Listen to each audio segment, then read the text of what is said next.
I chose Dr. Hubbard after a lot of research. I was a little bit of a different candidate in that I had a revision to a bilateral mastectomy and had not been very happy with my original result, and the surgery was done probably 11 years prior. And so I am a public speaker for breast cancer and women who've had breast cancer, and I also have mentored dozens of women and seen and talked to dozens of surgeons too. So I didn't go into this decision lightly when I wanted a revision. I looked at reviews, I looked at Real Self, I talked to a lot of women, I am in a lot of breast cancer survivor organizations, and found Dr. Hubbard, and he just seemed to fit what I was looking for. So his bedside manner is an interesting question for me because I had had a bad experience with my first plastic surgeon, and the work itself was not poor, it was her bedside manner. And so it was a difficult thing to actually come to terms with the fact that I wanted another surgery, and I was really hesitant to go into it.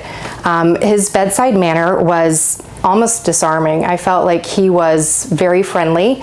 Plastic surgeons are just a different group of people in that just to be a surgeon takes, the most elite medical student, and then to be a plastic surgeon takes somebody with just such precision and such attention to detail that it's a difficult position to even get when you're in medical school. And so he was very different than any other plastic surgeon that I talked to. He was almost egoless, and he was really open to ideas. He had a clear understanding that I had a lot of education myself, and so he approached me kind of on my level and vice versa. So I was pleasantly surprised.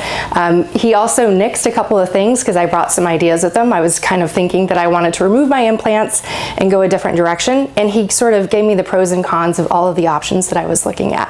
So very, very easygoing. If I were counseling other women for plastic surgery, I would say do a lot of research, ask a lot of questions, go and create a list of questions that you come into the surgeon with, and look through as many examples as possible from the book that they have of past surgeries that they've done. There are a lot of what I refer to as Instagram surgeons these days, and you see their absolute best work, and you think, oh, I want this surgeon, and you don't see all of the difficult cases, and you don't see the less than perfect examples. You just see the ones that make it to Instagram or Snapchat or whatever social media that they're using. So I think that Dr. Hubbard had a pretty different approach, and I looked through a lot of examples before I came to the conclusion that his work was what I wanted to see.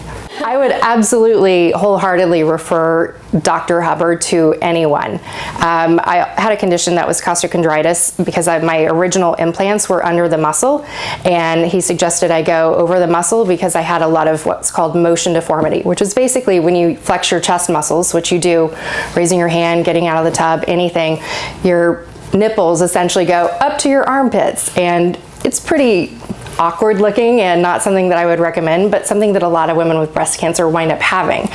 And so as soon as I was done with the surgery, my chronic costochondritis was completely gone. I had symmetry that I hadn't had in 11 years. I was embarrassed to even see my husband see me naked.